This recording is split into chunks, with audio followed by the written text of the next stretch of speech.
Some of the beautiful scenery up in northern New Brunswick as we head into the home of the Rapids. If you have that type of natural beauty in your backyard, you better believe you're naming a hockey team after it. But today, we go from the action on the ice to the action in the boardroom. It's the Maritime Hockey League Draft. And when we talk about northern New Brunswick, we got to talk about the Edmundston Blizzard. Hoisting the Metal Fab Cup, winning the Maritime Hockey League this season. So many teams looking to find their names etched on that brand new piece of hardware. We talk about new, there's going to be a lot of new faces. The rebuilding, retooling, reloading. Valley Wildcats, 3 of the top 5 picks in today's draft, belonging to the crew from Berwick as they are looking to try to right the wrongs from last season and get things back on track in the Valley. We're on track from the Sackville Super Sports Studio. Mavs Gillis, Greg McDonald here as we're ready for the first 2 rounds of the Maritime Hockey League Draft. And Greg, the MHL Draft, it is so hard to predict. Yeah, is it ever, Mavs? The point of this draft for teams are trying to do, they're trying to find kids that will report and kids that will make an immediate impact to help them on their path to try and lift that trophy. Well, you talk about making an immediate impact and looking to report. The Sackville Super Sports Studio with their first pick overall selects Mike Smith from the home office in PEI. Mike, welcome aboard. Great to have you on our draft coverage. I know in the queue you're working the table for the Armada, but today you're working the table for Eastlink. It's an honor to be renewed and welcome back to this great organization and the profound leadership that is going to guide us to another championship season here on Eastlink TV. No, it's wonderful to be here again. And as you guys say, these teams looking to add some pieces today. I don't know if there's guys that are going to step right in and make an impact to a MetaFed championship, but certainly a lot of depth pieces that we may see impact down the road. When we take a look at the draft order and you're seeing where the impacts are being made in Valley, 1, 3, and 5. So there's going to be some odd men out as they have the odd number of draft picks to begin things off. Pictou County coming in at 6. They went into the finals last year. Edmundston's sprinkled all throughout these first 2 rounds. Yeah, are they ever? A great job by Edmundston to get some draft picks and draft capital to try and recover some of those players they're going to be losing off their team. And for Valley, again, 3 picks in the top 5, trying to reset that culture they have down there, and it's a good start. One of the squads not in there is Summerside, and we'll be talking with Mike Smith a bit more about hockey from PEI coming up after the break as well, and we've got so much more after the break. It's beautiful. Matt Moore is going to have the opening remarks, but look at those falls. Greg, do you think I can go over that in a barrel? I think so. I don't think you'd injure yourself too bad. We'll find out after the break.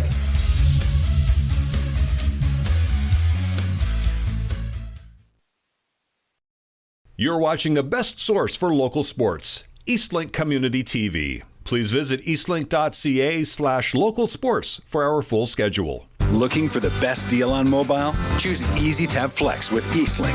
Pair our best phone offers with any data plan you want for the absolute lowest price. That's how we do mobile for everyone, for less. For making life easier and saving money, you turn to Eastlink. Now, when you pair a mobile data plan with your home services, you can save even more. Get the perfect mobile plan for less. Just give us a call or visit your Eastlink store today. Maritime Pro Stock is on Eastlink Community TV. Ladies and gentlemen, this time by, we want you on your feet. Grab your hats, your jackets, get to waving these drivers on. Gives him a little shot in the shorts. Pushed him off the whole corner, still into him down into turn number 2. Display of, oh boy, we're wrecking in turn 1, and it's the field. The Maritime Pro Stock Tour, a new day and time, Tuesdays at 10 p.m. on Eastlink Community TV, 10 and 610. In the Second World War, some Norwegian fishermen got stranded on this side of the Atlantic after their country was invaded. And the Canadian government built a training facility to house these fishermen and train them as military to go back and fight for their country. After the war, a couple of businessmen bought up the property and started a fabrication company servicing really the fishing industry.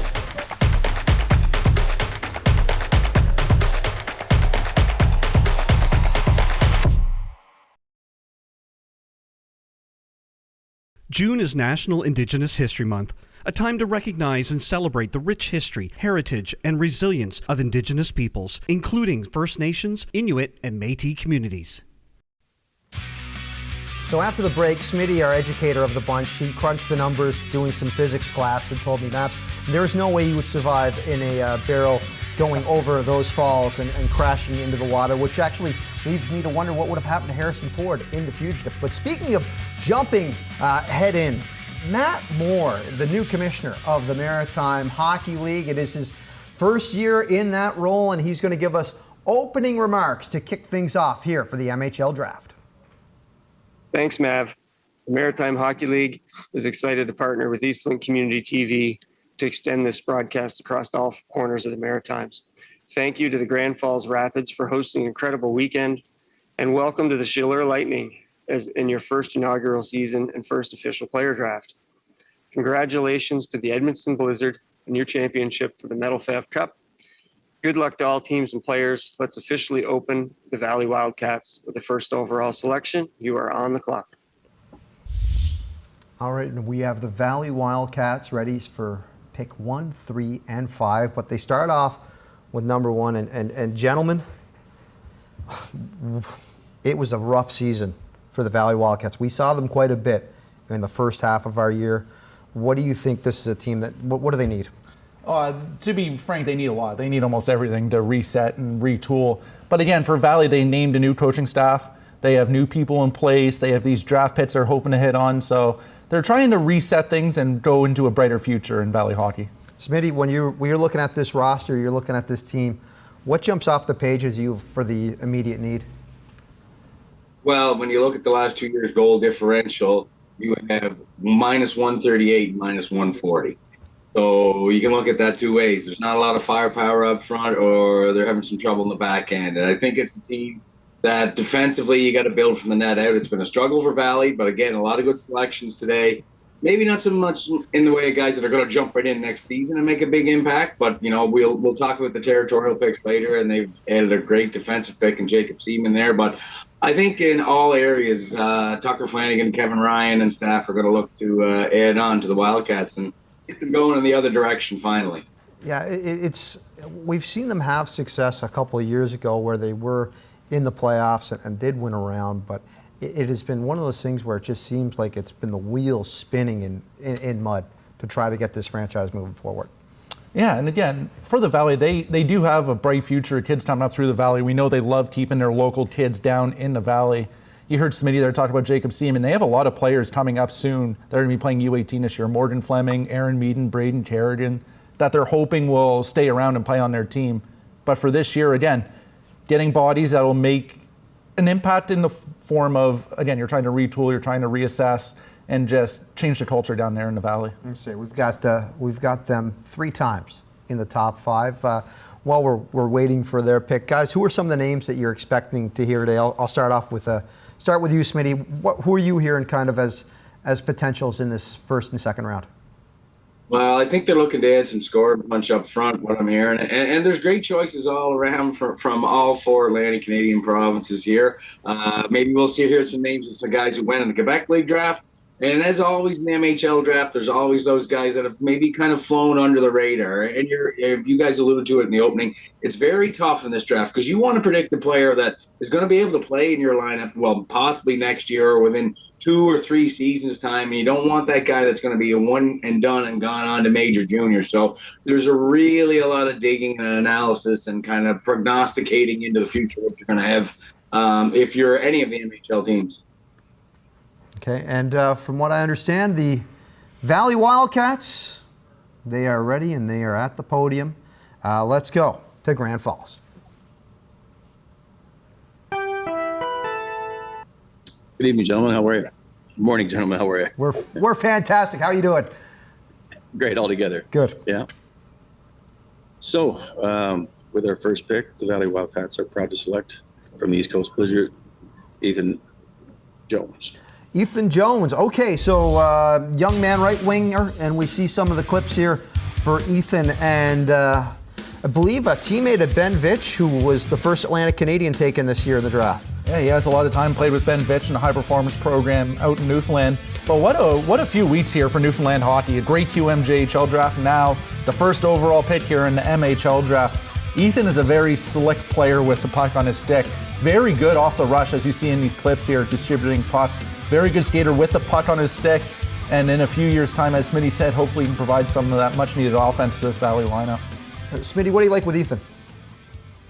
Well, it's a funny thing. Ethan Jones, you're right. He's smart with the puck, makes good decisions, will compete, goes hard, really smooth on his skates, doesn't mind going after the puck, will go to those dirty areas. And I think this is a really good pick by Valley in this one. And funny, a lot of people in the Quebec League, scouts from other teams, and even a lot of Quebec guys were really surprised that Jones did not find himself on the board last weekend. So he jumps right up, first overall here today, and the hockey gods in Newfoundland are smiling brightly today. Well, I see Ethan Jones won the U15 Rookie of the Year. He won U18 Rookie of the Year. And Ethan, the MHL has called your name. Congratulations as you join us here. Would love to get your thoughts on joining the Valley Wildcats. Can you hear me, brother? Oh, can you hear me? Yeah, we got you now. Great. Ethan, congrats. Okay. Good morning. Good morning. No, it's exciting. Had a lot of chats with Valley. Really enjoyed the chats I had with them. We got like Corey, the GM. Had great chats with him all week, and just really excited to get started. Congratulations, Ethan. First overall pick of the draft. That's something you'll remember forever for sure. What are you looking forward to most about, going to the Valley? You're going to be in a billet house now. What are you most looking forward to about playing junior hockey? Just to develop, really, get close with all the guys and get better and work towards a championship. Ethan, when you're looking to develop towards a championship, and it is going to be a bigger jump from U18 to junior hockey. What are some of the things you're looking to do to prepare yourself for that jump? Just get stronger over the summer, prepare myself for camp and look to make that jump next year. So, Ethan, next year, if you're jumping, what do you see yourself as the role you can bring to the Valley Wildcats immediately as a rookie? I think I could bring any type of role, whether that be an offensive role, defensive role. I think I could bring a select couple of different types of roles to this team. I guess my final question, it's got to be a goal. I mean, you've won 2 straight Rookies of the Year in your rookie season. Is that a goal moving into this league? It could very well possibly be. All right, Ethan, we'll be watching for it. We can't wait to have you here on Eastlink Community TV playing some hockey down in the Valley. Best of luck this summer, and we'll see you on the ice in the fall. Thank you. Ethan Jones, the first overall pick by the Valley Wildcats, as we get ourselves set for the first pick of the Chaleur Lightning, formerly the Fredericton Red Wings, now moving up into the Acadie-Bathurst territory. And what do we expect out of this there, Greg? Well, for Chaleur, again, it's awesome that region is going to see junior hockey this year. Of course, with the Titan leaving going to Newfoundland, it's awesome they still have a team there to fill the KC Regionals Irving Center there. But Chaleur, they really need some defense. They gave up a lot of goals last year. They need to tighten it up. And for a team that's new to the area, they're hoping to make a big splash here and grab a player of the future that will really solidify either their forward or blue line group. Smitty, how excited should the folks up in Chaleur be for the Maritime Hockey League coming to town?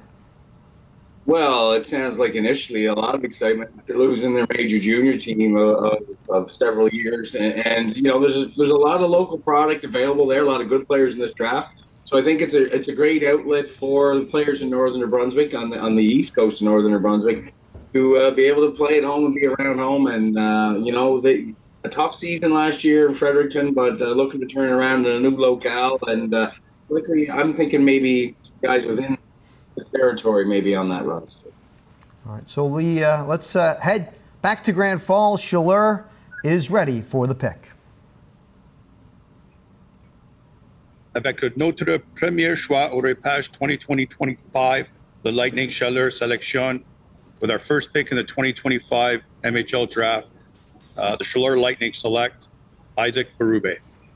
Okay, Isaac Berube, a defenseman from the Moncton Flyers program. Again, the Flyers just turning out junior hockey prospects, and Isaac Berube is the next member of that crew, a guy that got some experience at the Telus Cup, won a bronze with them this year.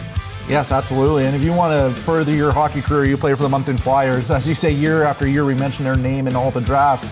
But for Isaac, a big defenseman, he's already 6 feet tall. He's going to be a good stay-at-home, be a good skating defenseman, which teams are looking for all over the place in today's game. Guys that can skate up and down the ice, especially backwards. Great backwards skater. And he has great championship experience already with that Moncton Flyers program that will hopefully lead to Chaleur in the future. Smitty, you would have had a chance to watch Berube at the Monctonian and among your scouting circles. What did you see out of his game? I would have seen the Moncton Flyers about 25 times this year over the course of the season.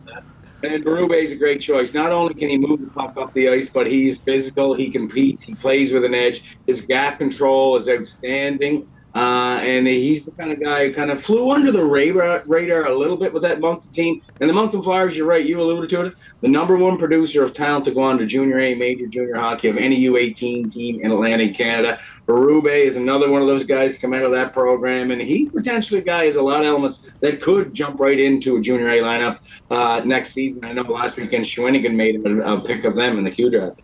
Yeah, and again, for Callum McAllister and the crew up in Chaleur, it is going to be, you want to have a kid from just down the road, Moncton, to be able to try to establish some identity. I know there's going to be there's plenty of New Brunswickers on that team, but again, having another piece from the Moncton Flyers there to make the local connection. Oh, absolutely. Smitty alluded to that earlier. You want those homegrown type players, the kids that are close, that you can call up, and it's again, in this league, it's all about the community involvement, getting kids from around surrounding communities to really help your team and drive those sales.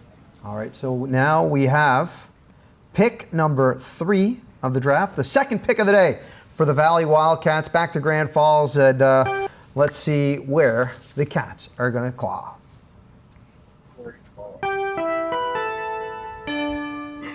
With the third overall pick, the Valley Wildcats are proud to select from South Kent Prep, Duncan Anderson. All right, defenseman off the board in Duncan Anderson, a kid out of Antigonish. Played his minor hockey with the Bulldogs and now had a chance to go South Kent down in the States. Put up some nice numbers in U15 with the Nova Juniors. Yeah, absolutely. Growing up, he was a kid that as he got older, the hype got more and more real around Duncan as he got older. Every year he seems to get better in his game. And in the high performance program for Nova Scotia, he turned into one of the best defensemen in the province in the age group. Late pick by the Halifax Mooseheads in the Q draft. And for Valley here, this is a great fall-in deer lap pick, as they were told that Duncan would be around. Halifax wants him close to Halifax in case of a call-up. So Valley said, we're close, we'll take him. This makes all the sense in the world. And this is going to be a great pick for them down the road.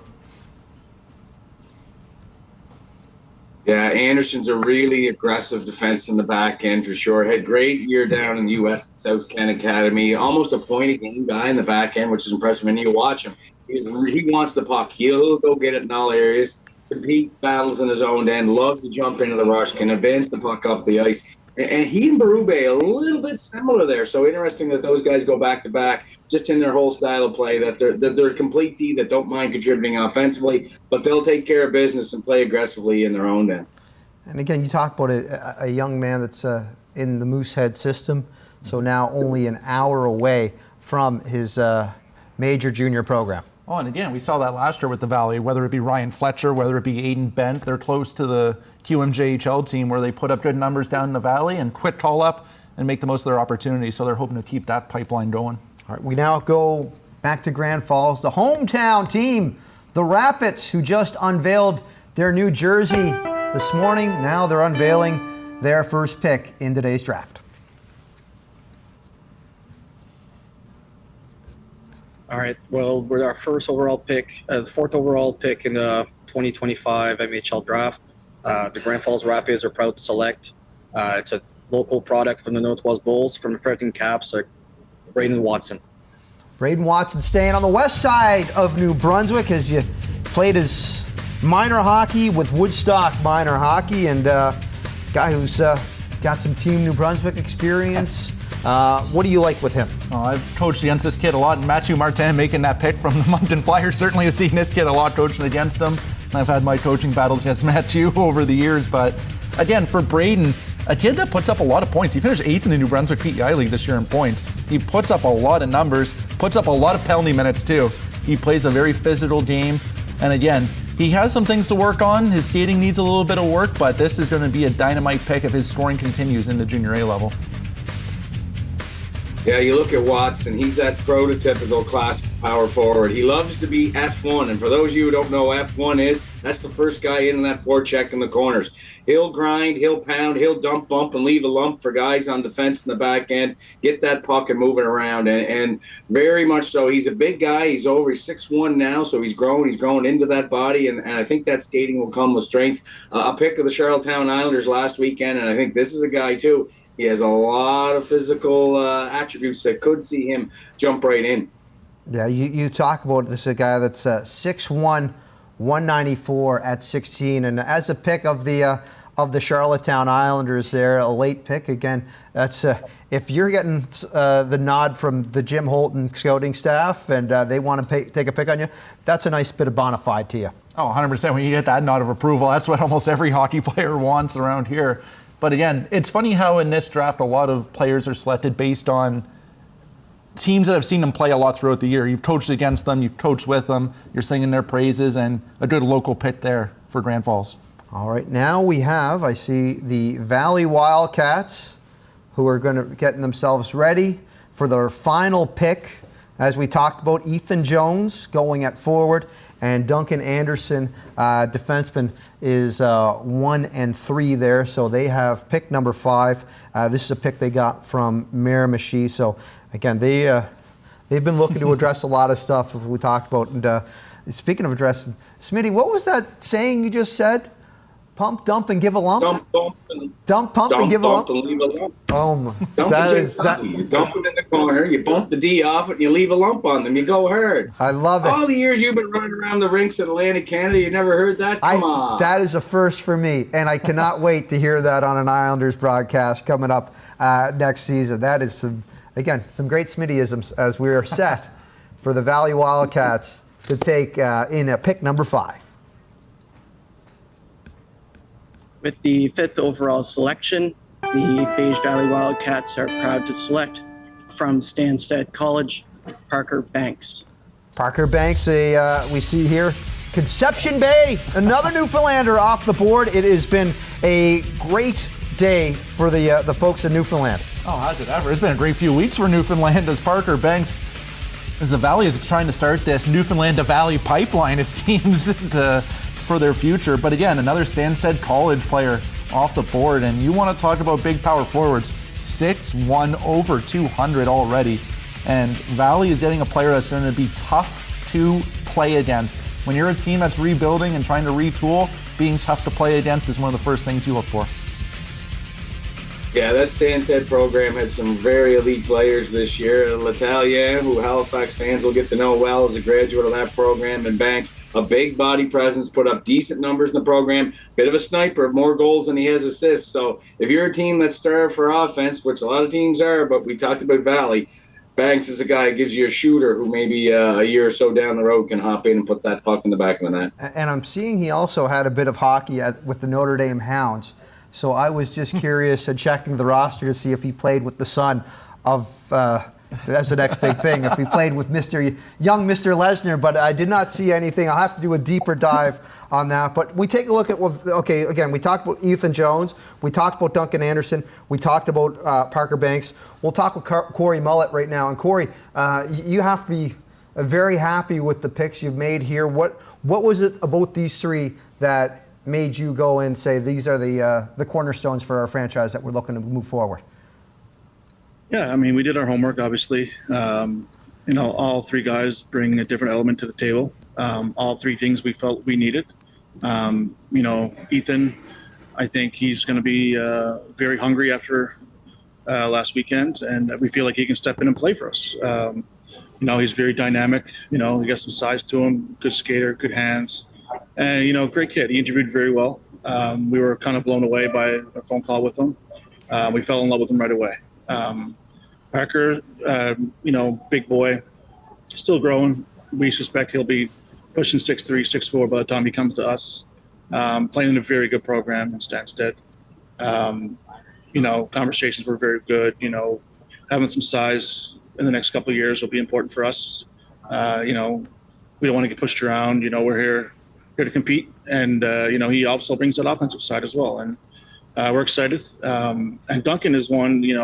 We're very excited for Duncan. He just got drafted to the Moosehead, so he'll be on their doorstep trying to get their attention, and he'll be competing for a spot as well.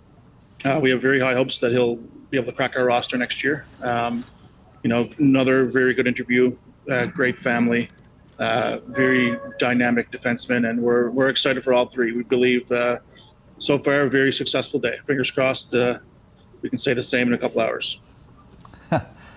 Corey, congratulations on the picks, and you've also made just a boatload of trades last few days as well for Valley. You've been a very busy team. With all the movement you've done from this draft and the trades last few days, what areas are you still looking to improve upon, or what's the biggest thing you're looking for going forward now? Right now, just some experience, honestly, Greg. We still have a couple of holes we'd like to fill. We got some really nice pieces with Arsenault and Campbell and Michaud on the back end there, and we just secured ourselves a goalie as well. So, it's a good start. A lot of work to do. We're not done yet, but we'd like to see some more size up front, maybe in the top 6 if possible. And we'll see what the next couple of weeks bring here. So on that depth, Corey, I know we saw a lot of Tucker Flanagan and Kevin Ryan and the Wildcats staff around in rinks all through the spring. So is there anything in particular we should see in the next few picks from the Wildcats? You're going to see, Tucker. So, he wants the size. He likes his big boys. Maybe some island flavor in there. If we get lucky, you never know, and we'll see what happens. You said the magic word. Island flavor never hurts any team. Yeah, you said the magic word island flavor around Smitty. That's you know the target market there, Corey. Yeah, I didn't give away too much. There's a couple islands there, so I'll leave that with you guys to figure out. But awesome. I'm a Newfoundlander myself, so perfect. Love to hear it, and we love. Well, Corey, you're a Newfoundlander, so how does it feel in the last week seeing kind of the emergence and the renaissance of Newfoundland hockey, especially in the Q stage and here today? Oh, it's amazing. They're going to do well there. That's a hungry community down there. And, obviously a rough couple of years with teams coming and going. But I think, the regiment are going to be there to stay. And, with the local flavor they have there, it's going to be exciting hockey to watch, And, we're going to be following it closely as well. And, it's going to be great for the community. And they're going to be competitive, I think, with some of their picks they made. And, yeah, it'll be exciting. Awesome. Corey, appreciate you taking some time, and best of luck with the rest of the draft.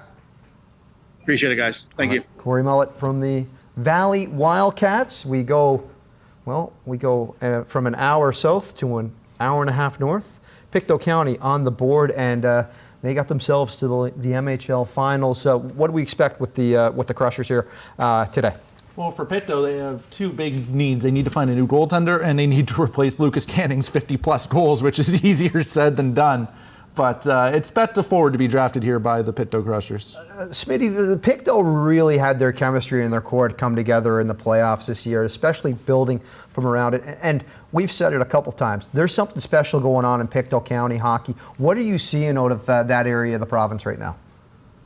Well, Pictou was a real plucky team to play against this year, just past the Summerside Western Capitals. They come hard, they play an aggressive style, they play in your face, and they come in numbers. And it's a deep team, right, that relies on a lot of their depth that they have in all areas. And you look at their territorials again. Tanner Hayden, very, very solid player there. They added him in that pick, and he's another guy that is in that mold and that style of aggressive play, but they can put pucks on the net too. Well, we go back to Grand Falls. Pictou ready for their pick here, number 6 in the first round. Garrett Lampke ready to go. The week's Crushers are proud to select from the March and Milco Hunters forward Ryan Walsh. Okay, so Ryan Walsh, a young man that's actually had some experience with the Crushers this year. I believe he got 8 games up in the MHL with them. Yes, he did. We got to see him a lot here on Eastling as he played in those playoff run for them as well, and actually had a very big role with the team. Ryan Walsh had an excellent offensive season this year with the Cole Harbour team in U18 Major. As you see on your screen there, he puts up a lot of points, and he put up a lot of points actually with Pictou when they called him up, so they make it official. He's going to St. Fats this year. Makes all the sense in the world. They're going to play for the team just down the road. Expect him to be one of the key contributors for this Pictou team in a few years. Yeah, you look at Walsh, outstanding numbers this year, 56 points in 37 games. And again, not big in size, but he's got big in heart, big in nature, plays with that plucky attitude, will battle, compete in the corners, hard to play against, can play in both sides of special teams. A solid pick in the mold of that Pictou Crusher player. And we actually have at the desk Garrett Lampke. Garrett, thanks for taking some time. And again, Ryan Walsh, you got to up close and personal with him during this season. What was it that made you say, all right, we're going to make sure that he is going to be a member of the Crushers? Honest to God, like, Ryan Walsh is kind of a legend at 17 years old. We brought him in as an AP for the second half of the year. After their season ended, he traveled from Cole Harbour every day to practice with us. And then one day he just walked into the office and said, listen, I got my teachers to give me all my schoolwork. I'm moving up here for the rest of the year. And I've never seen a 17-year-old take initiative like that, to do that on his own. And right then and there, I knew we needed to get him with this pick. On the ice, he made a tremendous impact, and he looked like a regular. To score against that Edmundston Blizzard team in the finals, it just shows you that the kid can play. He's ready for it, and he's going to be an impact player for us right away.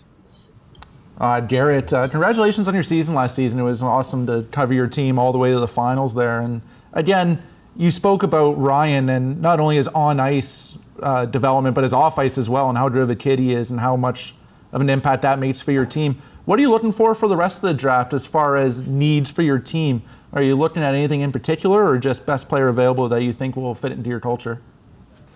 Our new director of scouting, Matt Kroll, has built a great list. Him and Willie McDonald collaborated on it pretty good. I think for the most part, it's best player available. I think we'd like to add on the back end a little bit. We're very happy with our forward group. We have our number one goalie. Looking for a backup goalie right now, and whether that's through the draft or trade, we'll have to see by the end of the day.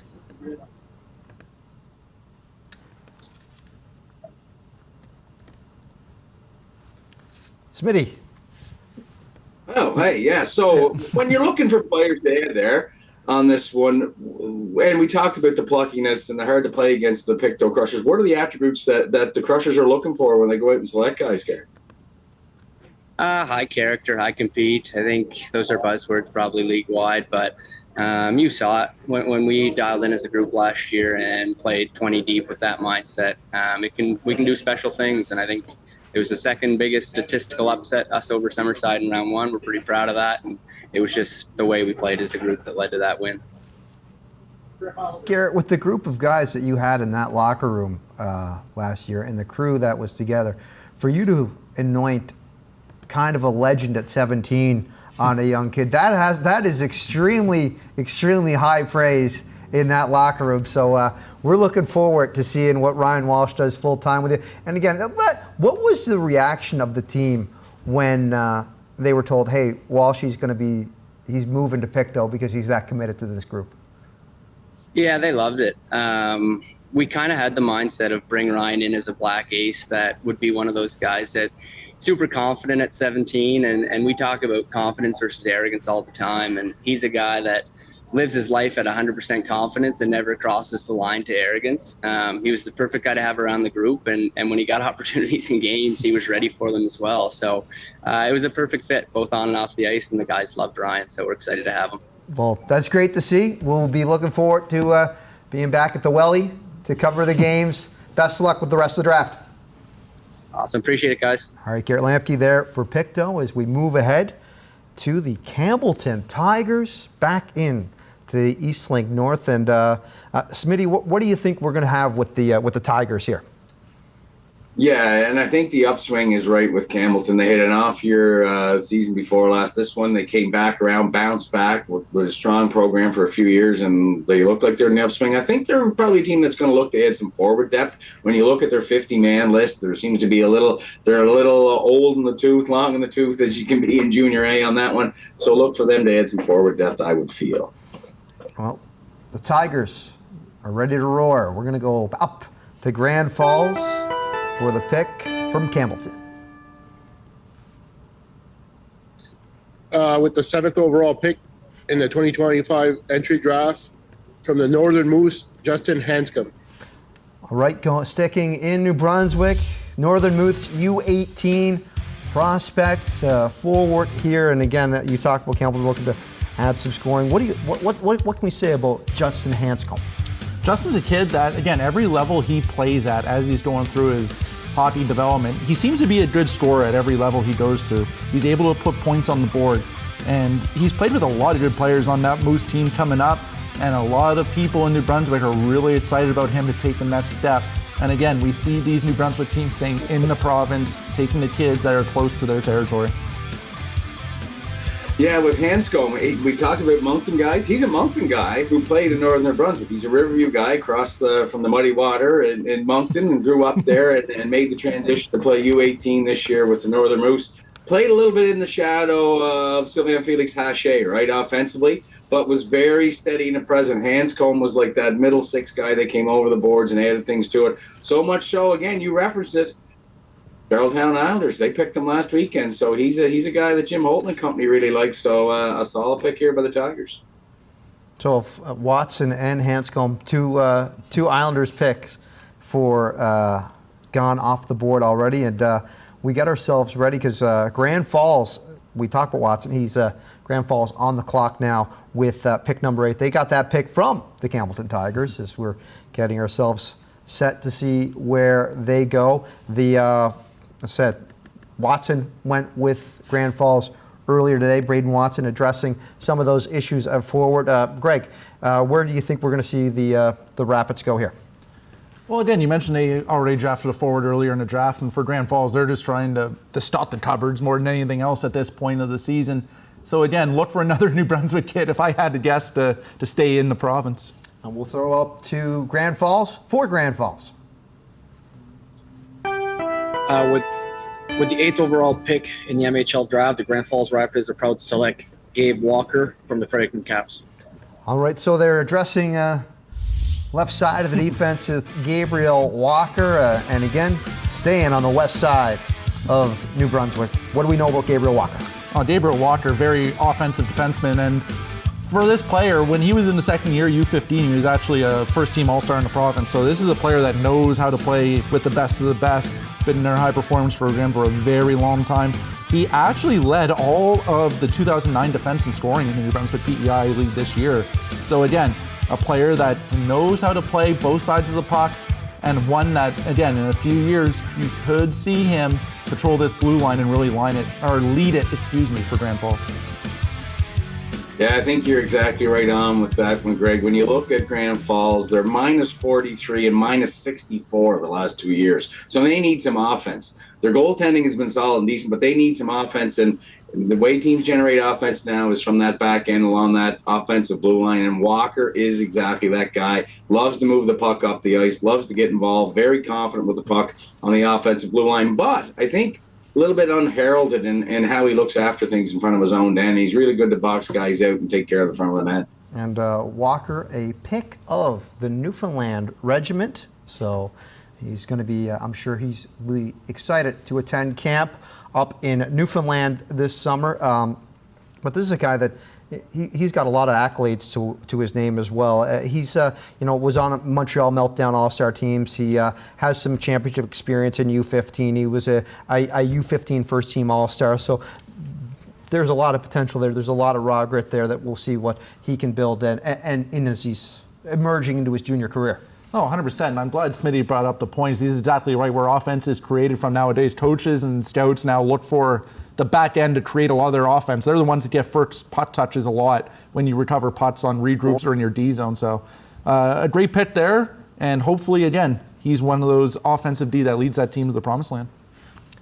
You talk about the promised land. Edmundston Blizzard went to the promised land this year, capturing the championship as we are ready for their first pick of the morning. The Edmundston Blizzard are proud to select from the Moncton Flyers, Dimitri Belanger.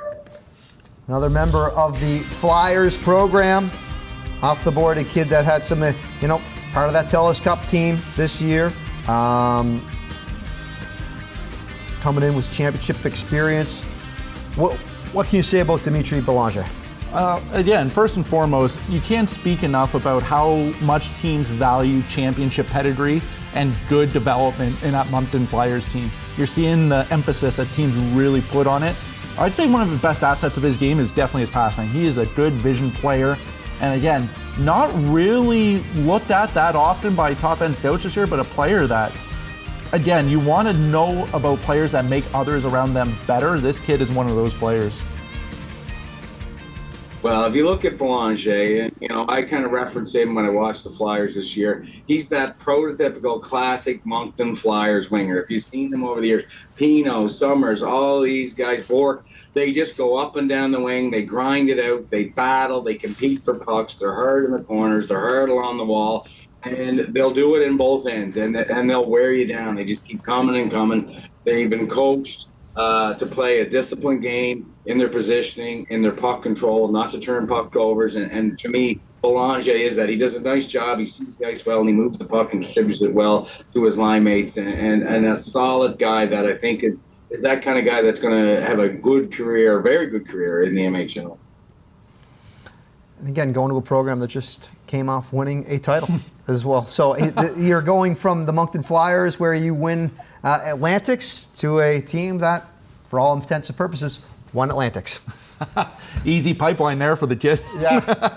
All right, now we go from Edmundston to Amherst, our friends at the Jungle. And John Davidson ready for the pick. What do we have for the Ramblers' first pick of the day? The Ramblers are proud to select from the Fredericton Caps, Jack White.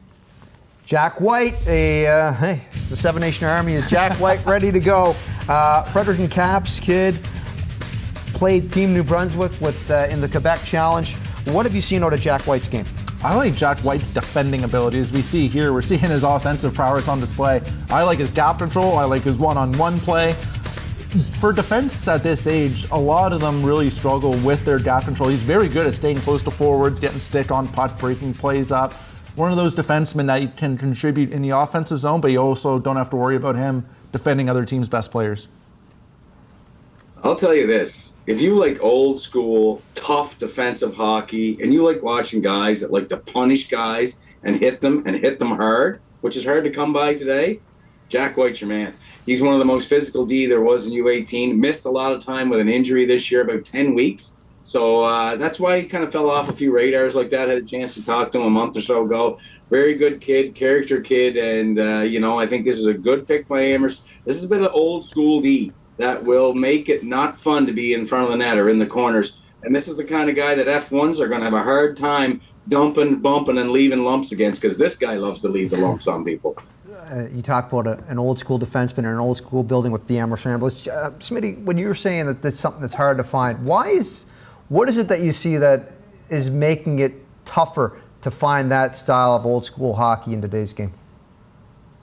I don't know that we have enough time in this broadcast to have a hockey summit about how the physicality is leaving the game of hockey. But that's how it is, right? We've gone so much so on the skill that to compete in battle and physicality is kind of leaving the game. Those guys are rare now. If you can get that forward that'll go in and be pesky and hard to play against, we talked about Pictou, finding those types of players, that's a key thing. The pendulum, I think, is going to swing back the other way, where physicality becomes important, but physicality within having a disciplined style of play. We're going to see what happens when you want to see old school hockey, when people steamroll people. We go to the West Kent Steamers. Olivier Filion with the pick here. Pick number 11 here in the first round. With the 11 pick from the first round, West Kent is proud to select from Cole Harbour, Camden Gallant. Okay, going off the board from the Hunters. off to West Kent, and I see this young man here put up some numbers with them. 21 points, 32 games. What do you like with Camden Gallant? Oh, this is a solid pick here by West Kent. I got to coach against Camden and been on the ice with him for years around the city here in development stuff. Camden's a good player off the rush. He is very good with his speed, as you see in the clips here. He loves burning past defenders wide using his speed. Very good shot, very silky player. And again, one of the top offensive players in this age group in Nova Scotia. So a very sneaky pick here by West Kent to try and address some of their offensive prowess in the future. He's your good F1. This kid, Gallant, comes with speed, plays with energy. He's hard on the puck, feisty to play against, and a guy gives that injection. And when you look at the West Kent and their list, they need a little bit of forward depth up front. And this is a good pick. This is the kind of guy that probably projects to be a guy that's going to have a long and good, really good MHL career. Just nice to see that Cole Harbour rink backdrop back on Eastlink for a second there. Again, classic building and home of, well, Sidney Crosby, Nathan McKinnon, Joey DePenta. Who else has played their U18 hockey in there that's made it up to that level? Is Cam Russell in on that crew as well? Probably. Cam Russell in that crew. It's glad you mentioned Joe DePenta. He gets forgotten about Joey all the time. DePenta gets slept on a lot when you talk about Cole Harbour hockey. So it is important to get Stanley Cup champion. Yes. Joey DePenta. Put some respect on that man's name. Let's put some respect on the Edmundston Blizzard as we are set to wrap up first round. Go ahead, pick number 12. The Edmundston Blizzard are proud to select from the Fredericton Caps, Braden Waterhouse. Braden Waterhouse, as we talked about from the Caps, coming in here is a young man that was, well, we are ready to see what Braden has. Well, he was the most penalized player in the U18 league last year with 92. So let's say he's got that old school grit in him as well. Oh, absolutely. And I'm sure Smitty can speak more to this, but I know a lot of the scouts loved him at the Q Cup. He had a very good showing there. And again, you're talking about a kid who is trying to figure it out as he moves up in levels. Every year he's played, he's had a dynamite second year. So his second year U15, his numbers almost tripled from his first year at U15. So yeah, numbers that were, well, you might say only 12 points in 32 games as a first year U18. Expect those numbers to go way up this year as a returning player in that league. And as Smitty mentioned, you're trying to build for the future in this draft, and this is a kid that as he gets older, his production keeps going up. Fredericton Caps with Watson and Waterhouse. Mavs, you'll love this one. They were like Axe and Smash, Demolition. Great WWE tag team for sure. These guys were big. They were hard in the forecheck. They were a great net front presence. They battled, competed. They used their size well. And very, very similar in their style of play for sure. One thing here with Waterhouse, it's going to be the adjustment of explosiveness and speed to get him to that next level where he will be effective and take it, when he's playing at the junior A or major level.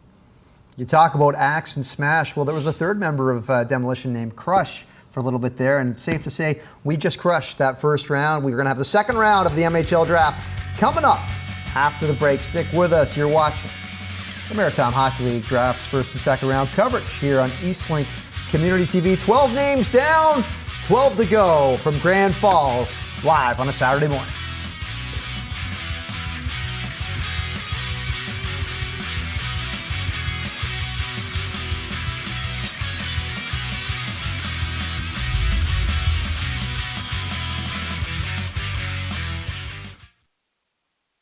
June is Pride Month. Join Eastlink Community TV as we celebrate the diversity of our local communities for celebrating love, equality, and identity for all.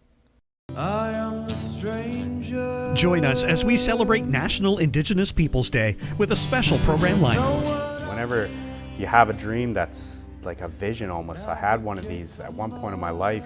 And it was the most vivid dream of, it's almost like the ancestors telling me, you need to go and share your story. I'm a men's traditional dancer, and this is men's traditional regalia. Saturday, June 21st, starting at noon on Eastlink Community TV 10 and 610. Invest Nova Scotia has been heavily involved in Aerotech's growth over the last 5-6 years. So with their help, we came up with a go-to-market strategy and acquired a whole bunch of new customers.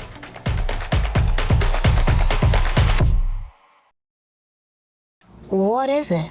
It's an Eero. What does it do? You know, the Wi-Fi.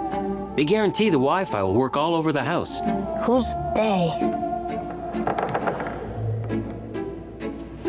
So, how does it work? Well, they give you as many as you need for free. You don't even know, do you? No. For whole home Wi-Fi at the speed you paid for, guaranteed. Would it be okay if I sat here? Is she serious? Whatever. New girl.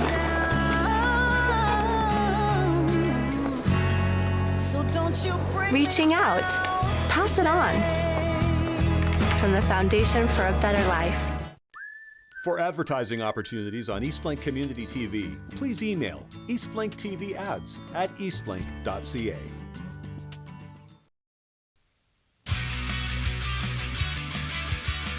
That is a really nice looking dam up there, man. I'll admit, I've driven past Grand Falls a couple times.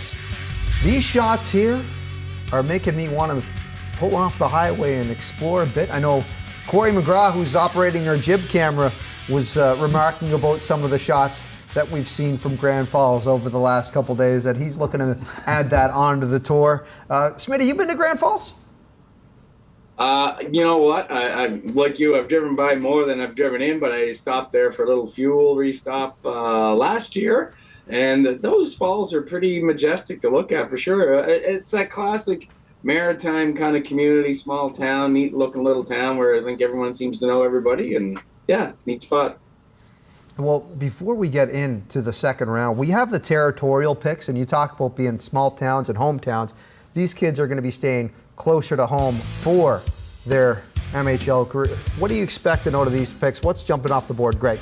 Well, first thing that jumps off the board is no wonder Smitty loved Jacob Seaman's pick for Valley, as Blainville took him in the Q draft. That's why he was such a big fan. But again, a lot of great bets. I love the one that Pictou gets. Smitty mentioned Tanner Hayden, very, very good player for the U18 team in Pictou, and he's going to be a good player.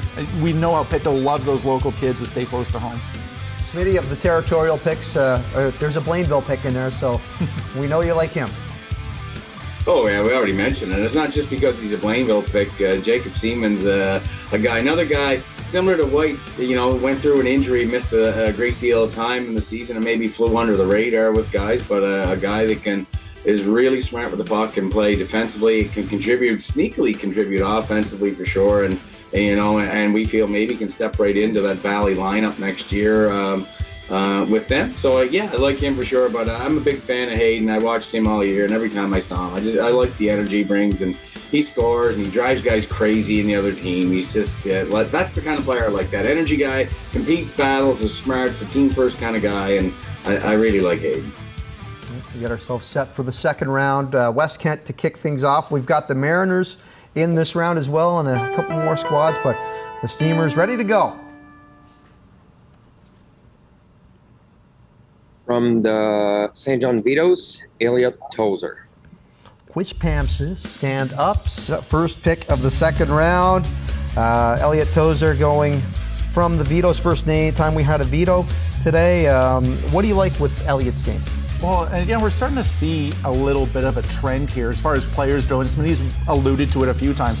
Just the hard to play against players that are physical and bringing that little bit of grit to a team, but also can put points up on the board at the very same time. Good 200-foot player, and again, one of those kids that in the second year of his development cycle, so second year U15, puts up a ton of points. Second year of U18, looking for him to put up a ton of points as well and continue that trajectory, and that's what teams are really banking on here in this draft. Tozer was a really good player for the Vito's. He grew a lot physically. Really watched him from the fall into the spring, and you could see his development physically. An energy guy, smooth with the puck, smart, really good decisions, and as you say, a two-way guy. The last pick by the Sea Dogs last weekend, they took him overall. He happened to be there. That kid was totally thrilled beyond that he was taken by the Sea Dogs there, and it's a really good pick for the Steamers here today. So we go from West Kent, and we're going to be back with the Amherst Ramblers next as we are set for our next selection for the Ramblers. Back to playing at the you and Troy had an interesting experience in Amherst. Everyone's got an interesting experience in him. John Davidson, ready for this selection? The Amherst Ramblers select from St. John, Brock Lions. Brock Lions and the Vitoes say their name and they appear, I believe, in the St. John Vitoes. Brock Lions coming in, a kid, a good Monktonian, and 35 points, 36 games, point-a-game kid with U18. What do you like with Brock Lions? Well, you say his name and he will appear on a score sheet. That's what's going to happen with Brock Lions. He is a shooter through and through. He has one of the better shot releases I've seen in all of Atlantic Canada in this age group. Very good at shooting the puck. Skating needs a little bit of work in order to make the jump to the next level, but teams love players that know how to put a puck in the net, and he is certainly one of them. Yeah, 23 goals on the year for the Vitoes, and a lot of hockey fans around Atlantic Canada would be familiar with his brother Kiefer, who put up the numbers. He is a sniper. He is a scorer. You need some offense, which what team isn't looking for offense? You're going to find it with Brock Lions for sure. Pure offense there. So we have Jack White and Brock Lions going to the Amherst Ramblers. John, joining us at this time. Thanks for taking the time. Let's talk about the picks. What'd you like out of these two kids? Yeah, so Jack White, I guess first. I think he's a very versatile defenseman. Obviously, he had an injury midway through the year. Unfortunate, but I think he's really going to bounce back from that one. And really develop as a nice defenseman. As you guys were saying, Brock Lions, he's just a pure goal scorer. Things kind of you mentioned that might be a little bit of weaknesses on him. That's discussions we've had in the pre-draft interviews, and he's very aware and thinks he's going to work on for that. So we're excited to get both those guys in the organization. Yeah, so going forward, what are you looking for as far as needs for your team going forward? It's no secret that Amherst, one of the harder places to play in for an opposition team. Are you going to be looking for kids that have that little bit of grit to their game, or are you just going to be looking for another need in the organization moving forward? Yeah, getting some players with a bit of grit, that's always good. We'd like to get some players, obviously, high skill level, good hockey sense, and high compete level. That's very important for us. So the attributes, like you say, you just alluded to there, John, for sure, and Lions. How far do you think maybe White and Lions are from being able to jump into a junior A lineup? I know it's tough to look in that crystal ball, but what do you guys think as a staff on that? Yeah, I think, well, with the league rules where out of province 16-year-olds, it's more difficult for them to play outside their home province. Tough for a 16-year-old to jump in. I could see both, maybe coming in at 17 or 18. We'll just have to see how they develop over the next year or two. John, appreciate That's a good point. It's great that John brings that up, right, of the guys not being able to play outside of province for school regulations. And a lot of things that maybe people don't know when they think about guys jumping right in. So that's a great point to raise here. Yeah, no, it's something I guess you got to think about when you're drafting players. If you need someone right away, maybe need someone in the province. I think we have a lot of good prospects. So these two, they'll just get added to that.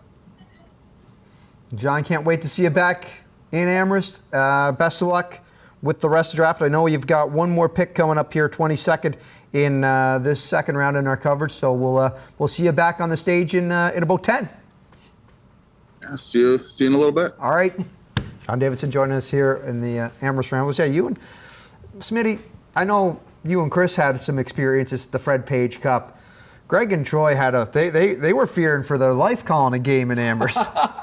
Some very passionate people in Amherst. That was Kevin and I and Kenzie at Fred Page Cup. Oh, yes. But people are always welcome. When Chris and I were there years ago, we would bump season ticket holders out of their seat. They came with lovely knitted cushions for us to put behind our back and the old wooden benches. And we'd always have great chats with some of they're passionate, dedicated fans. A lot of seniors there, and they always love the banter and chat and carry on. But it's great to see that upswing because Amherst is that classic maritime junior A community where the fans, they love their team, right? And that's what we want. And the passion that's there to go out and support your team, to be able to see local guys or guys that are in the next community, or Amherst being that kind of tri-province area with PEI only being about 45 minutes away. It's great to see, and I love any time I get a chance to go to the jungle. Well, I've been lucky. I get to walk around the building and talk with everyone there. I don't just have to talk to the people around us. I get to, of course, run into my buddy Jesse Cleveland, who's doing a lot of work there, Boomer, and the whole crew. And down the other end of the building, it's always fun when I'm interviewing the visiting player. And they always have an interesting commentary for me from those bleacher areas. Well, I don't really know if it's commentary for me, but commentary for my guests at the time on the visiting bench. Love going to Amherst. Cannot wait to get back there and get ourselves some MHL hockey on our schedule. And the purple, white, and silver of the Ramblers. Great hockey history, great hockey barn. Love being there. We have got ourselves, I believe we've got one next pick. Is it Grand Falls? Are they ready to go? Yes, they are. We're back with the Rapids. The Grand Falls Rapids. The Grand Falls Rapids are proud to select from the Fredericton Caps, Roland Patterson. Okay, Patterson, another guy with that U18 with Fredericton. What do you like with his game? Well, for Rowan, his best asset to his game is the skating ability. And for a defenseman to be able to skate, that is goal number one. Teams love mobile defensemen in today's game.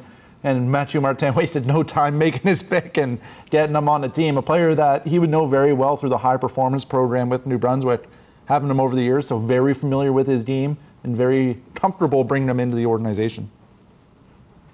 Well, you need to have defensive coverage, and Patterson's that. He's kind of that prototypical, takes care of the defensive zone first, a lot of nice physical attributes, continues to grow physically, and I think it's a really, really good pick, a guy that's going to be probably that steady, can come in as your middle pair type and possibly play up to being a top two pairing.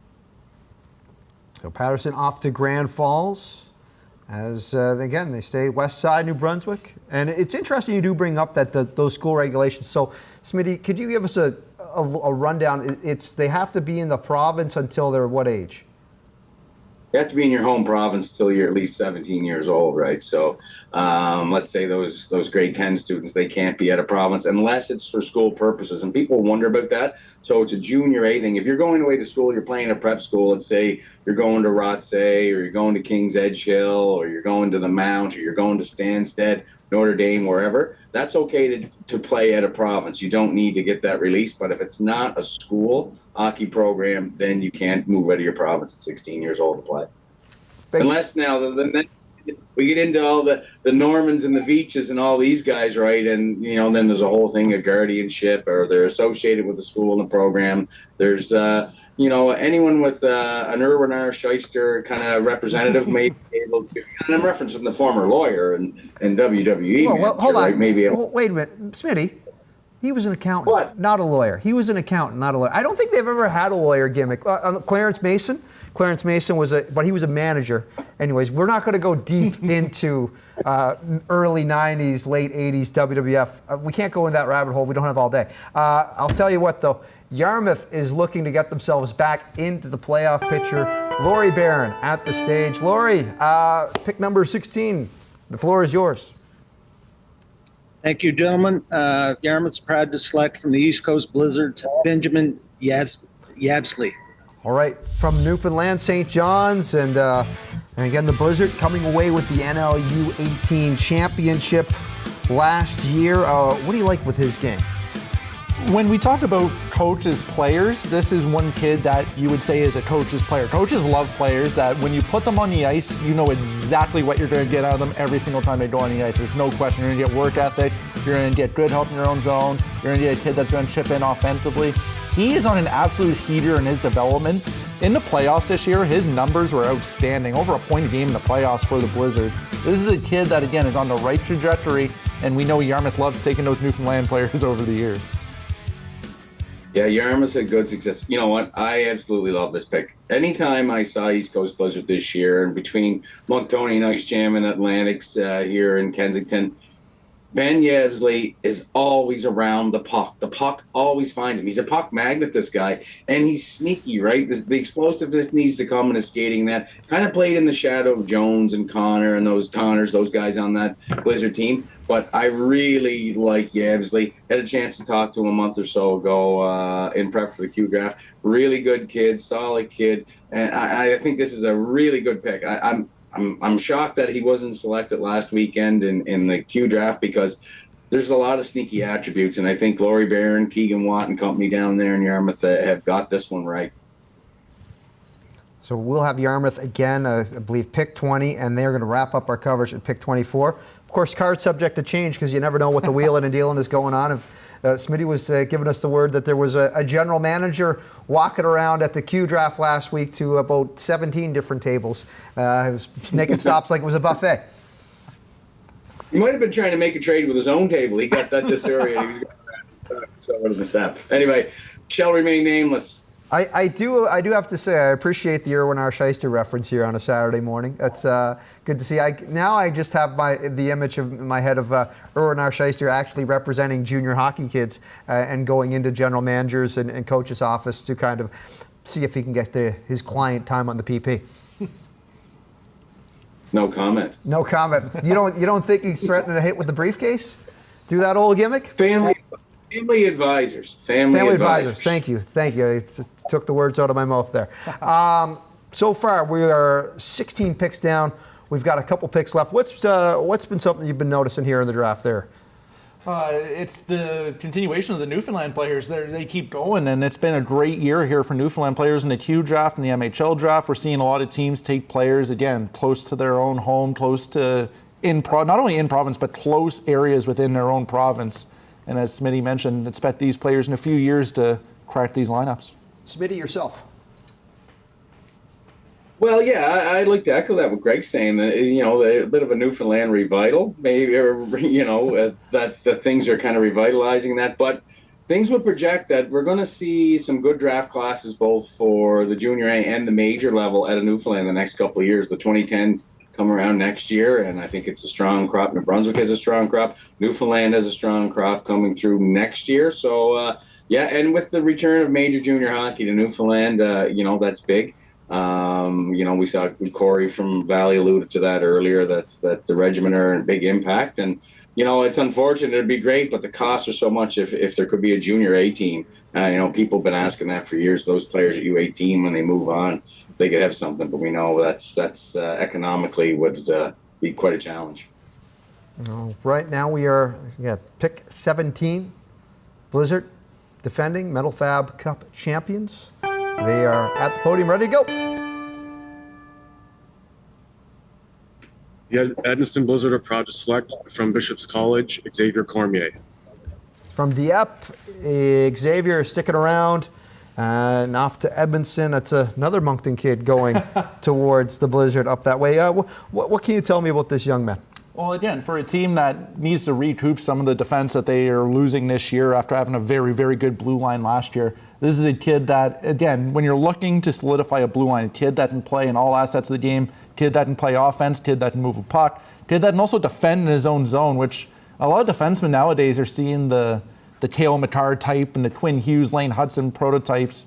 It's still a valuable asset to be able to defend in your own zone, keep players to the outside, and he has a very good hockey sense on his shoulders. Yeah, kind of a smaller, maybe undersized. Well, he's still growing. He's 5'10". I wouldn't say he's undersized for sure, but had a good year in Bishops. A solid season up there. Maybe with Dominic Schneer, another New Brunswick guy that was up there, they went together. And Bishops has a good program, and when they bring players in, they do a good job of developing. And this is it's an interesting choice here by Ed. Yeah, I would take 5'10" next to my name in a media guide all day. Come on now. Woods was 5'7". Edmundston, again, they are back-to-back picks, and we are back to Steve McPherson for the Blizzard pick. The Edmundston Blizzard are proud to select from the Central Ice Pack, Adam Byrne.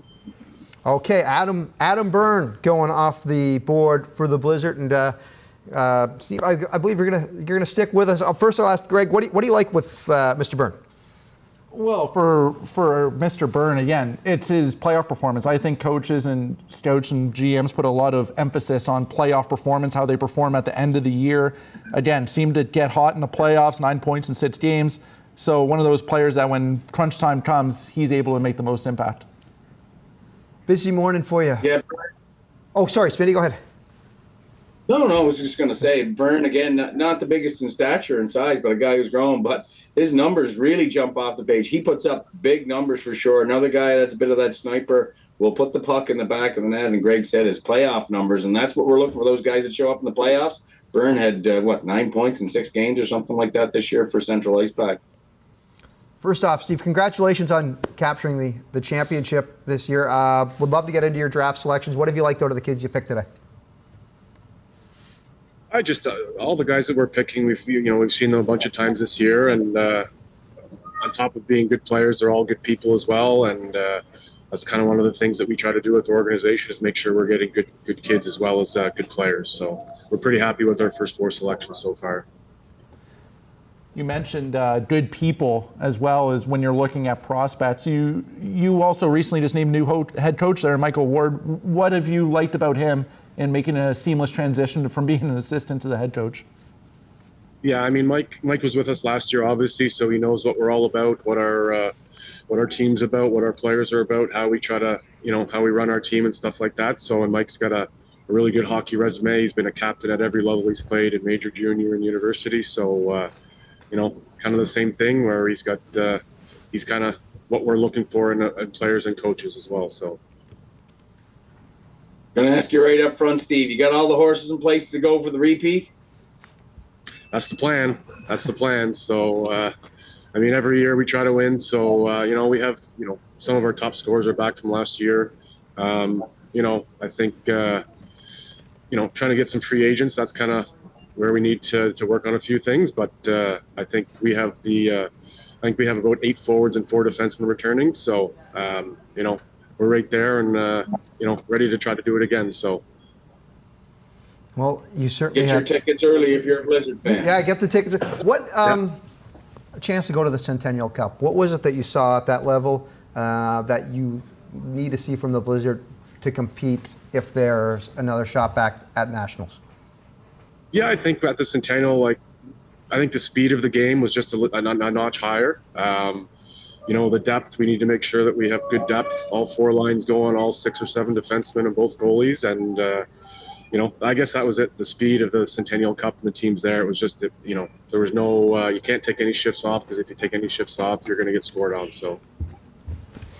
Well, congrats on the success, and we look forward to seeing you back around the East Link South. Hopefully we've got a Blizzard game when you're making the swing through PEI in Nova Scotia this year. Awesome. Thanks, guys. Appreciate it. Steve McPherson, the general manager of the Edmundston Blizzard, as we just keep rolling along here with our MHL draft coverage. And one thing I'm seeing, not a goalie off the board yet, and I think one of the best stories of junior hockey coast to coast last year was Alexis Cournoyer. This is a young man that started the season with the QCHL in Quebec, which is, go from QCHL, play with the Truro Bearcats, get an opportunity to get called up to the Cape Breton Eagles as a fill-in for Jakob Malota, who went to the World Juniors. Cournoyer has parlayed his success and his opportunities this year from the QCHL, MHL, and Q to potentially being drafted in the NHL in the upcoming weeks, as well as signed on a scholarship to Cornell University as an Ivy League education. That is an incredible trajectory and an incredible year for that young man. Oh, is it ever? And make no doubt about it, I think that's the best story in all of Atlanta this year as far as hockey goes. I mean, what a trajectory, as you said. It couldn't happen to a nicer kid. Just such a good, down-to-earth kid that is making the most of every opportunity that's given to him. Smitty, when you... Yeah, Cournoyer is that kind of, prototypical story of a guy not giving up. Sometimes guys get the mentality, they don't make their major team.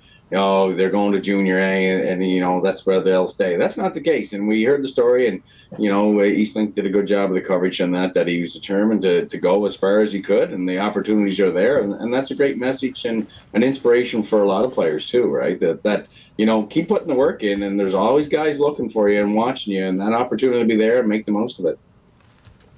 Making the most of it, certainly he did. And again, it was tremendous to cover him this year and looking forward to see if his name is called in the NHL draft. But back to the MHL draft. We go back. The Yarmouth Mariners ready for a selection, and we go. It is pick number 20 here in the draft. Yarmouth Mariners are proud to select from Dartmouth Steel Subaru, Travis Tremblay. So a young man just on the other side of the bridge, Travis Tremblay, going to the Mariners, a forward out of Cal Bay. Now, what do you know about Travis? Have you coached or coached against? Oh, coached against and caused a lot of headaches over the years as Travis from Dartmouth Whalers minor hockey program. And again, you're getting a player that might not be the biggest player in the world, but man, oh man, is he smart offensively, and he can drive you bananas. When he's at the top of his game, his handles in the zone will drive you nuts. He can go through defensemen like a knife through butter. It is fun to watch. The one thing with Tremblay, and this is like that classic Yarmouth Laurie Barron player, he does a lot of the little things right. He's very smart and very intelligent with and without the puck, and the little things. He takes care of the little things, doesn't make a lot of mistakes, makes smart puck decisions, and from what I'm told, oozes character. Has a great amount of character, and is a wonderful kid on the ice, off the ice, and in the room. And speaking of character, Laurie Barron joining us at this time. It is great to chat with you this morning. Ben Yabsley and Travis Tremblay, names called to head down to play on the MC Media stage with Kevin Northup on the call. What did you like with their game? Just super excited to be able to get both of them. You're always sitting there nervous. They were two guys that we've kind of had targeted, and so super excited to get them both aboard. To me, the big thing about both the kids is their hockey IQ. Super hockey IQ, both very talented, and we couldn't be more proud to have them aboard. Yeah, Laurie, it was great seeing Carter make that pick. I know him well from coaching up in the city here, but when you have a really good prospect pool of young players, are you looking for a lot of those players you have in your system already to take the jump to your team this year? You know what, I think this year it's probably get them to camp, show them around, show them what Yarmouth's all about, and then probably looking maybe a year down the road, but who knows? They come and they impress. You never know. But like I say, we couldn't be more excited to have those two guys in our program now. And you were saying about Carter, it's great to have the McMullins aboard. At Noah, and Carter does a great job with us scouting. So, Laurie, last year we saw you in Summerside in that broadcast, and you could tell you were clearly frustrated with the season and all that, and you said, this is not going to happen again. This is not happening next year, missing the playoffs. So what's the mantra, what's the motto for the Mariners going into this year? Well, obviously we were extremely lucky to have a great run for a lot of years, and it was just one of those years that nothing seemed to go right, and we got knocked off the horse a little bit, but we're excited to get back on. And we've been buyers for a lot of years, and this year, we were sellers, but I think we restocked the cupboards, and we're really excited about our product right now, and we think we'll be right back. How weird was it for you to have your season end that early? Because it is completely uncharacteristic for you, Laurie. What was that like for you back at Yarmouth? It had to be. What were you doing with your time? It was gut-wrenching, honestly gut-wrenching, and again, our fans are unbelievable, and we feel like we let them down a little bit. So again, we want to mend some fences and get right back to where we were. I was kind of lucky because I got to go over and watch Matty play in England, so I'd never got to see him play pro live. So that was if there was a good thing about it, I got to go on a nice trip and watch a little bit of hockey. So, well, I'm glad you had some father-son time in that, and I know Matt's now a big part of the organization as well. Yeah, we're super happy to have him aboard, and it's always been something that I kind of hope would happen, and I guess the time's now, so we're happy to have him aboard. Well, I know you're going to be wrapping up our coverage today. I'll let you get ready for pick number 24. But again, great chatting with you, and look forward to seeing you back in the rink in the fall. Thanks, guys. All the best. Laurie Barron with the Mariners as we go from the Mariners to the Tigers. The Campbellton with this pick from West Kent, and we are rolling around here and rolling along here at the MHL Draft. Of course, you can follow the rest of the MHL Draft at the MHL.ca, and it's always interesting. By the time we're out of the studio, they're usually done. These guys are ready to roll. They know exactly what they want on their draft boards. Yeah, they've done the work. And you mentioned Lori there mentioned Carter McMullen and all the scouts for all the teams. They've done their tireless work throughout the season. One thing I got to go back and correct. We talked about the Newfoundland hockey wave today. Apparently, our graphic said Adam Byrne was a member of Steel Subaru. Central Attack boys, not too happy with that. I said Central Attack. He was playing with Central over there for sure. When he was there, Central Impact. Sorry, Central Attack's PEI. There we go. I screwed it up again. He's a Central Impact player, not a Nova Scotian Steel Subaru member. You know that there's very distinct rivalries amongst all these U18 teams for sure on that one. So Byrne, Central Impact, he's with the Edmundston Blizzard, not Steel Subaru. We can appreciate that, and thank you again to the Central Impact for keeping an eye on us and keeping us honest. As always, we always appreciate being kept honest by our crew, and always love seeing and hearing about all the U18 numbers. There we go, fixed on the screen. Central Impact, put them in the credits as editorial. Looking after all my Newfoundland friends and buddies back there in case I get back again. I got to get that hospitality. Of course, we're ready to go from talking Newfoundland to talking Campbellton. Campbellton ready for the pick 21. Campbellton Tigers are proud to select from the Fredericton Caps, Evan Searchy. All right, Evan Searchy from the Caps, from New Brunswick, not Newfoundland. Making sure we have that right. Searchy's a young man that comes in and, again, has that Team New Brunswick experience at the Gatorade Challenge, and 25 points, 37 games with the Caps or the Northwest Bulls program. What do you like with him? What I like is, again, we talked about good success stories with Alexis Cornway. You want to talk about this kid that made the most of his opportunity. He wasn't even supposed to be at the Q Cup this year. Was a late injury replacement in that event. And he ended up putting up 4 points in 4 games in the Q Cup, which is a phenomenal feat for him. Away from the puck, his hockey sense is what I really like. He knows where to be on the ice, knows the spots to get to, and support his teammates. Yeah, Searchy was very, very good for the Fredericton Caps all year. And when he had the opportunity, not the biggest guy, can add on physically for sure. He's 5'9", 150 pounds, but always around the puck. Very, very, very skilled. Sees the ice well, has high-end offensive instincts. And, you know, Valdor reached up and they took him very early in the Q draft last weekend. And I think that sends a message. And this is a very solid pick by the Campbellton Tigers because this guy has all the tools to step in and add to the offense. We're going to add some offense as we go from Campbellton, getting ourselves ready for the final pick of our coverage with the Amherst Ramblers.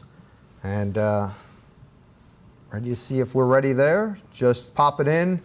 On there we go, John Davison. Give us the pick here for the Ramblers to end up your coverage here with us, sir.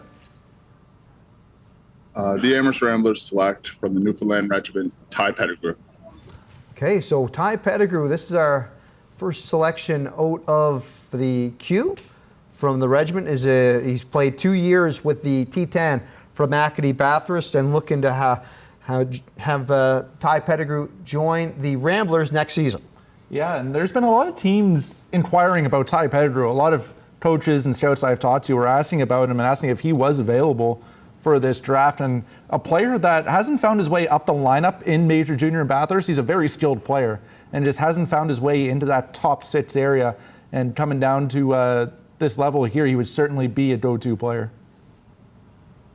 Yeah, when you look at Pettigrew, and people may be saying they drafted a guy who was a major junior, but he was undrafted the junior year before. Well, you're right. Pettigrew may be a tough time, not the season he was looking for this year with the T10. He gets to go back home this year to the regiment. It'll be interesting to see where he fits in. And I'm sure Amherst has done their homework. They've had a lot of success with Newfoundland players as well, for sure. So Pettigrew, a selection maybe on a few draft radars here today, and Amherst jumps up in the second round to grab him. Well, Ty's a kid that he played on the Newfoundland Canada Games team, and he put up 13 points in 6 games in that tournament. And that, you talk about confidence and being able to find the right opportunity. Smitty, is going to the MHL, is that something that can be the right opportunity to jumpstart his career?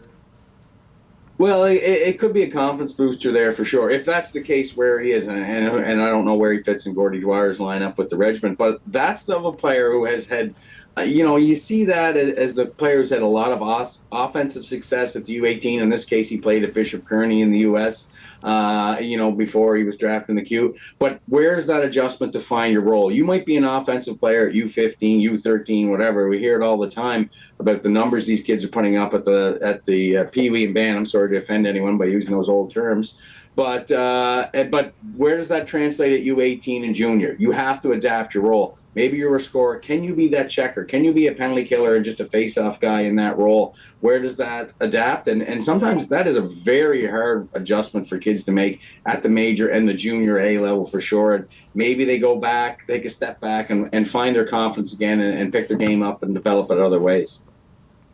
All right, now we go from the Ramblers, Grand Falls Rapids, and again, thank you for being our host today. Matthew Martin with our pick for the Rapids here, pick number 23. The Grand Falls Rapids are proud to select. It's another Northwest Bulls product from Bishop's College, Dominic Schnarr.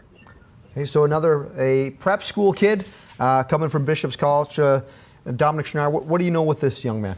Well, for Matthew Martin there, I'm going to start saying there's some collusion going on when he's coaching this high-performance New Brunswick teams over the years. When I see him in October, we're going to have a discussion about that. But in all seriousness, Dominic Schnarr, you want to talk about a big player that's hard to play against. A kid that wants the puck on his stick at all times. A kid that loves beating players one-on-one. And again, he got a lot of good showing in the Q Cup. His team had a lot of injuries up front, so he was able to get a lot more ice time and showcase his skills. Schnarr is an absolute physical beast, 6'4", big kid for sure, moves the puck well, has really good hands for a big guy, doesn't mind going along the wall to get it for sure, can create some time and space. It's being a little more explosive and a little more consistency, I think, are some areas for him to work on going through that. But again, another kid I had a chance to talk to last month on that, and I'm really impressed with this kid's character. I had a good conversation with him, and I really liked what I heard and how he sees himself and how he sees his future. And I think a really, really solid pick here for sure for Grand Falls. I think they've had themselves a good day. Now we have our final pick of our coverage here on rounds 1 and 2, and getting ourselves set for the Mariners. Matt Perrin, welcome back to Nova Scotia. Give us the final pick here of our coverage. The Amherst Mariners are proud to select from Steel Subaru, Calvin Carter. Hey, Calvin Carter coming in from the Subs, and see him, another kid that has some experience with Team Nova Scotia. Carter, coached against or coached with? Both. And both. And I've been on the ice with him a lot over the years as far as development. And what you can get out of Calvin, very skilled player, can play any role you want, as Smitty alluded to, finding your identity. He can kill penalties, he can score, he can do all of that. He's a 200-foot player. You want to talk about a kid that's a future captain of a team, that's Calvin Carver. He is a natural leader. People gravitate towards him. Very nice kid, good family, and again, a player that's going to find a great role here in Yarmouth. Fast, smart, oozes character, oozes compete, and we talked about it, a really, I think, again, in that traditional Yarmouth Mara type player role, they're a prototypical player where they've had success over the years for the Mariners in Calvin Carver. And we just want to make sure, played for the Steel Subarus, right, Smitty? Well, last time I checked. Well, okay, so we're Central Impact. I'm not in charge of graphics. Guys, thank you again. This is going to do it here for us in rounds 1 and 2 of the MHL Draft. Now, if you want to keep an eye, follow the MHL.ca for the rest of the draft online. Greg, just closing thoughts from you, my friend. Again, great day for Newfoundland players, great day for teams selecting kids local to their areas, and I hope to see them in the league in a few years. Smitty, send us into the night, brother. Well, I really think, again, a day for kids to look at that next step in their hockey future, and the afternoon here for the MHL teams, doing a great job. A lot of familiar faces that are keeping hockey going in the communities around the Maritimes and giving opportunities to all kinds of kids in Atlantic Canada to take that step to the next level and the opportunities beyond that. It's all about making the most of the opportunities, and it was a pleasure to have the opportunity to bring you the first 2 rounds of this draft. Again, The MHL.ca is where you can find the rest of the picks, and I see the picks are moving fast and furious as we wrap up rounds 1 and 2. Thanks again for watching. For Greg McDonald, Mike Smith, and our entire Eastlink Community TV crew, I'm Mavs Dealer saying we'll see you at the rink in the fall. But we got even more summer sports coming for you from Eastlink Community TV.